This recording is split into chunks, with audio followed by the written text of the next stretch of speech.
At the time of her death, Elizabeth II was patron of more than 600 organisations and charities. The Charities Aid Foundation has estimated that she helped raise more than £1.4 billion for her patrons over the course of her 70-year reign. Well, to discuss this, I am joined by Eddie Tulasiewicz, the director of the National Churches Trust. Eddie, thank you so much. Can we just start it initially by talking a bit about what it is the National Church Trust does? Well, we support and look after the UK's church buildings. There are about 39,000 of them, and sometimes a roof will leak, a spire may tumble, or they may need a loo installing. So we're the charity that churches come to if they need money.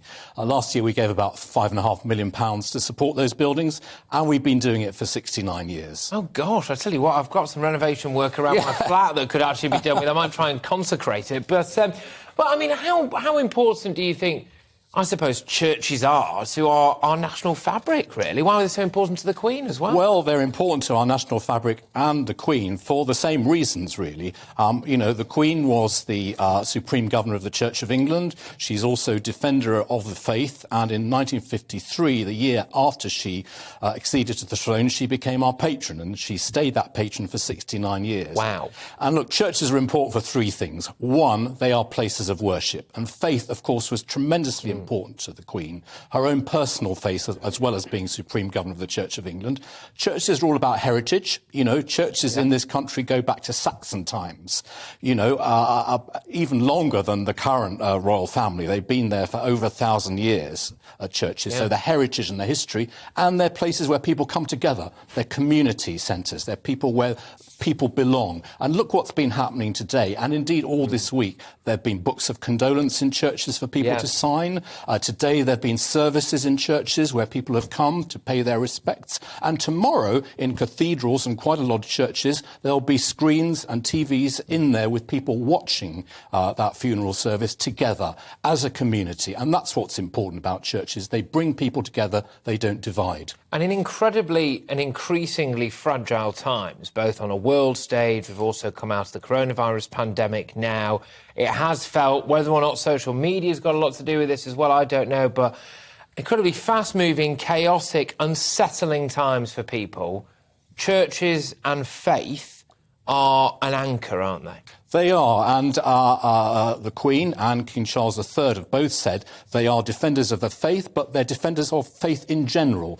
They want to create a climate where whatever your religion is, and indeed Charles, when he spoke the other day, he said, and people who have no faith as well, feel free to, you know, to be who they are, whether they're Jews, whether they're Christians, whether they're Buddhists, whatever, their faith is important. And it shows, in a sense, you know, the cohesive society that we are. People are always try and find divisions between faith, as they will between other things, but people can have their own faith and they can express it freely in this country, and that's the great thing. Can you talk to me a little bit about what the Queen actually did in her role then as patron? Because some people often wonder, don't they, about these patrons. There's 600 of them. She'd have to be doing something active twice a day if she was going to keep up with them all. But go on, both she and Prince Philip, certainly in the 50s, were very actively involved in our charity. As time went on, she got more and more patronages. You know, she was less involved. The last big thing she did was came to our 50th anniversary. She came with the Duke of Edinburgh to a special service.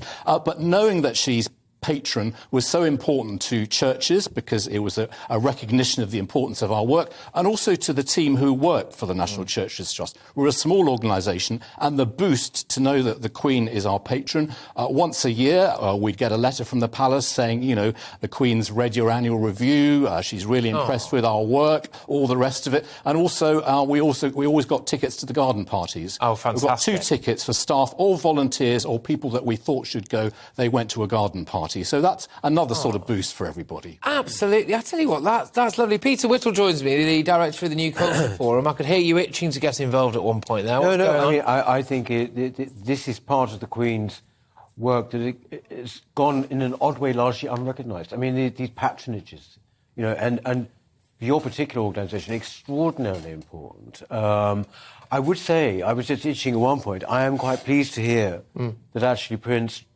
King Charles III is going to be defender of the faith. You know that there was quite a long argument for a while saying he wanted to be defender of faiths And that rather worried some people. I wonder what you thought of it. Yes. Well, he has to be defender of the faith. Yes. He is the supreme governor of the Church of England, not the head of the Church of England, because that is God, but the supreme governor. So, you know, he's the person really who is the head of it. He runs it in that sense, not on a day-to-day basis. So he has to be the defender of the faith. But as being defender of the faith, he also is generous enough to say all faiths matter and you're free to exercise that faith in the United Kingdom. Yeah, we've had discussions about that similar-ish on this channel, actually, and about, which we're not going to get stuck into now, don't worry, about whether or not we can say we are a Christian country.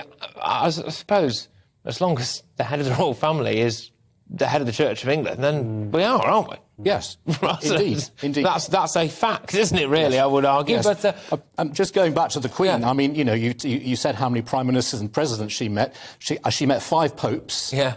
And I think there have been 7 archbishops of Canterbury since she came to the throne. So Gosh. she's met all those people. So plus all the other faith leaders that she's met, and the individual vicars, priests, and so on around the country. As I said, there are 39,000 churches in the UK, churches, chapels, meeting houses. She probably hasn't been to everyone, but she's certainly been to a fair number of them. No, thank you so much for coming in. I must say it's been fantastic to have you in the studio with us as well, and to be talking to us throughout all of it. It's been great to have you on the show. Thank you so much.